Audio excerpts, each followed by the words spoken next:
नमस्कार मंडळी, श्री स्वामी समर्थ. जय जय स्वामी समर्थ. अधिक महिना म्हणजेच पुरुषोत्तम मास, म्हणजेच आपण त्याला धोंड्याचा महिनाही म्हणतो. श्रीहरी भगवान विष्णूंना समर्पित असलेला हा धोंड्याचा महिना 3 वर्षातून एकदा हा अधिक महिना येत असतो. यालाच आपण पुरुषोत्तम मास, धोंड्याचा महिना, मलमास असे सुद्धा म्हटलं जातं. अधिक महिन्यामध्ये धोंडे जेवण केले जातं. त्याचप्रमाणे अधिक मासामध्ये पूजापाठ, व्रत, वैकल्य, दानधर्म, अनुष्ठाने, पारायणे याला सुद्धा विशेष महत्त्व आहे. 3 वर्षातून एकदा येणाऱ्या अधिक मासामध्ये वाण देण्याची सुद्धा परंपरा आहे. वाण म्हणजे काय? वाण कोणी कोणाला द्यायचे, कोणी कोणाला द्यायचं आहे, तर आपल्याला कधी द्यायचं आहे, वाणामध्ये काय काय असावे याची संपूर्ण माहिती आपण आजच्या व्हिडिओमध्ये पाहणार आहोत. त्यामुळे व्हिडिओ स्किप न करता शेवटपर्यंत पहा. आणि कोणत्या महिलांनी वाण देऊ नये हा सुद्धा आपण आजच्या व्हिडिओमध्ये पाहणार आहोत. तत्पूर्वी तुम्हाला काय करायचं आहे, तर चॅनलवरती नवीन असाल तर चॅनलला सबस्क्राईब करून घ्यायचं आहे, जेणेकरून तुम्हाला माहितीपूर्ण व्हिडिओ असेच पाहायला मिळतील.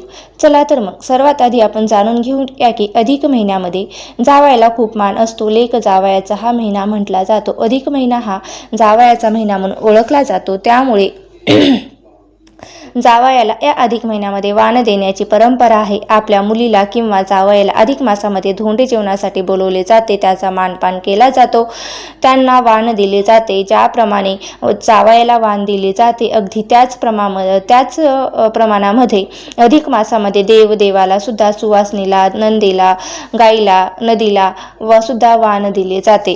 आता हे वाण कसे द्यावे? ज्या दिवशी आपण आपल्या मुलीला किंवा जावयाला धोंडे वाण जेवण्यासाठी बोलवणार आहोत, तर त्या दिवशी सुद्धा आपल्याला हे वाण द्यायचं आहे. आपली मुलगी, जावाई घरी आल्यानंतर आदराने त्यांना आपण त्यांचं स्वागत करायचं आहे. त्यानंतर आपल्याला त्यांना बसायला आसन द्यायचं आहे. आपल्या मुलीचे आणि आपल्या जावयाचे पाय धुवायचे आहेत आणि पायावरती स्वास्तिक काढायचे आहे. स्वास्तिकवरती हळद, कुंकू, अक्षता, फुलं अर्पण करायची आहेत. आणि म्हणजेच आपल्याला लक्ष्मीनारायण स्वरूप ही पूजा करायची आहे.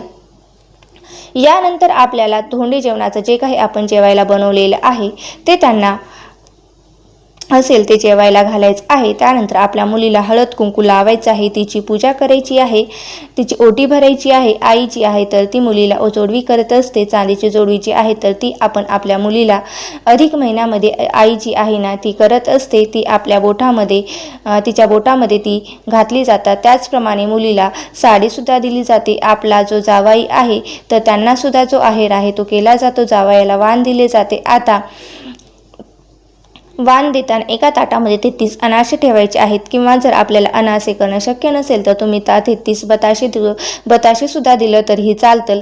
तर आपण म्हैसूर पाक सुद्धा म्हणतो ते सुद्धा दिलं तरीही चालतो. परंतु या अधिक महिन्यामध्ये, अधिक मासामध्ये अनारशाचं खूप महत्त्व आहे. त्यामुळे अनारशाचे वाण देण्याला खूप महत्त्व आहे. ताटामध्ये 33 अनारसे ठेवायचे आणि त्यावरती आपल्याला एक चांदीचं निरंजन ठेवायचं आहे. चांदीचं निरंजन आपल्याला घेणे शक्य नसेल तर आपलं स्टीलचं पितळीचं निरंजन सुद्धा घेऊ शकतो. परंतु निरंजन जे आहे ते आपल्याला घ्यायचंच असायचं असतं. त्यामुळे निरंजन आपल्याला प्रज्वलित करून हे वाण आहे ते आपल्याला जावायला द्यायचं असतं.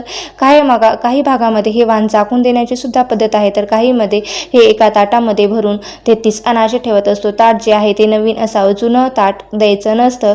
बघा, आता त्यानंतर काय करायचं आहे ते त्यामुळे काय होतं तर आपली परिस्थिती चांगली होत असते. आणि आपण चांदीचं ताट घेऊ शकलो तर ठीकच आहे, पण आपल्याला जर चांदीचं ताट घेणं शक्य नसेल तर तुम्ही स्टीलचं सुद्धा घेतलं तरीही चालेल. त्यामध्ये 33 अनारसे ठेवायचे, त्यावरती एक रुमाल टाकायचा आहे, त्यावरती आपल्याला तुपाचं निरंजन ठेवायचं आहे आणि ते प्रज्वलित करायचं आहे.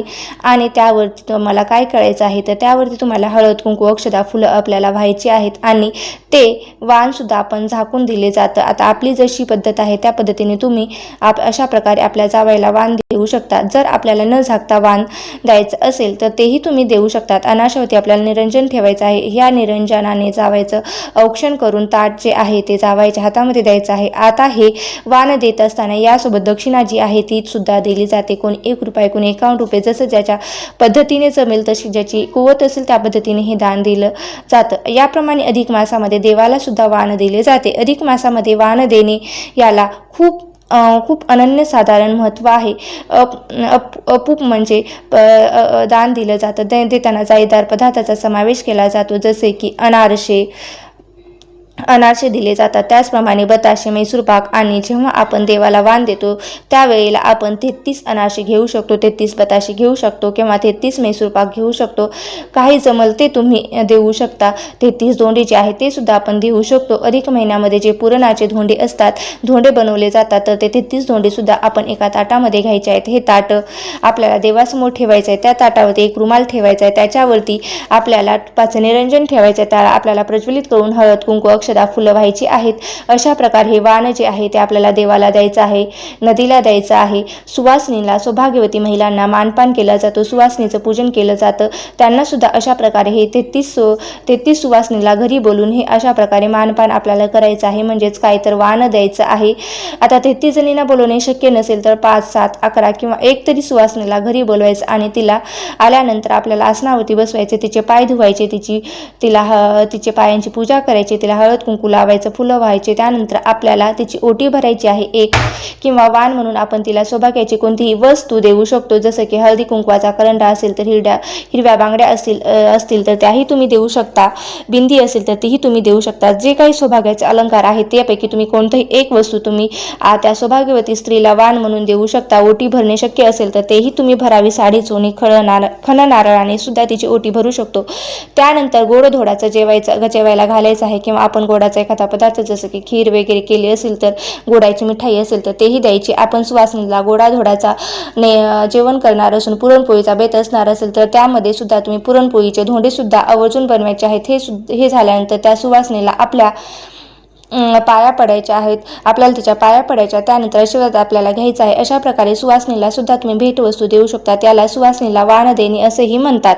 त्याचप्रमाणे गायला सुद्धा वाण दिले जाते। आपल्या घरी गाय असेल किंवा आजूबाजूला कुठेही असेल तर तिला सुद्धा जाऊन गोशाळेमध्ये जाऊन सुद्धा आपण वाण देऊ शकतो। गायला वाण देताना सुद्धा गायच्या पायावरती पाणी ओतायचं आहे, पायाला हळद कुंकू लावायचं आहे, तिच्या कपाळावरती हळद कुंकू लावायचं आहे। त्यानंतर आपल्याला तिच्यासमोर तुपाचा दिवा, त्या तुपाच्या दिव्याने तिला ओवाळायचं आहे, वाण द्यायचं आहे। गायला वाण देत असताना सुद्धा आपण 33 धोंडे जे आहेत ते गायला द्यायचे आहेत, किंवा ते गायला खाऊ घालू शकतो। जरी आपल्याला धोंड्याचं वाण देणं शक्य नसेल तर आपण मुठभर चारा सुद्धा देऊ शकतो, किंवा तूप लावलेली चपाती किंवा तूप लावलेली भाकरी त्यावरती गुळाचा खडा ठेवून आपण गायला ते वाण देऊ शकतो, किंवा भिजवलेली हरभरा डाळ किंवा गुळ हे सुद्धा आपण वाण देऊ शकतो। आपल्या घरातील आर्थिक समस्या नष्ट व्हाव्यात म्हणून आपल्याला हे वाण गायला द्यायचं असतं।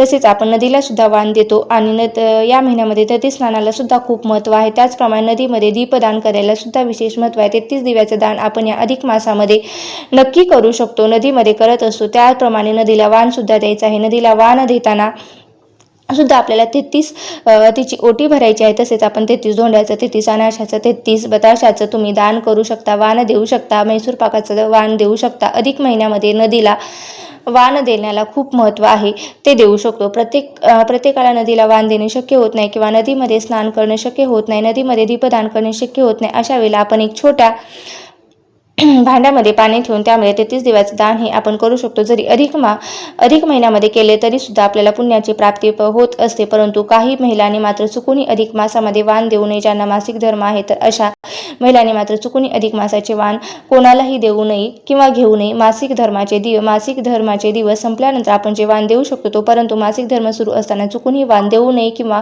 घेऊ नये। सूतक आहे तर अशा स्त्रियांनी सुद्धा वाण देऊ नये आणि घेऊ नये।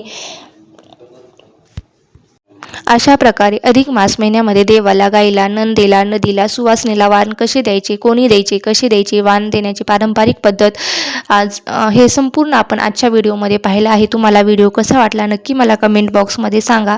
माहिती जर आवडली असेल तर नक्की मला कमेंट बॉक्समध्ये सांगा, आणि कमेंट बॉक्समध्ये ओम नमो भगवते वासुदेवाय नमः लिहायला विसरू नका। धन्यवाद। श्री स्वामी समर्थ। जय जय स्वामी समर्थ।